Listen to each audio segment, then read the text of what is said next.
Сәлем достар, барлық адам тамақ жейді.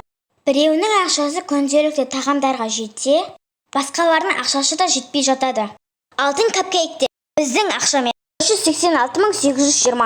Бұның бағасы 2.750. Бұның бағасы $4.200. Бұл флюленің бағасы $5.000. Бұл уырдықтың бағасы $7.000-дан $10.000-ға шейін барады.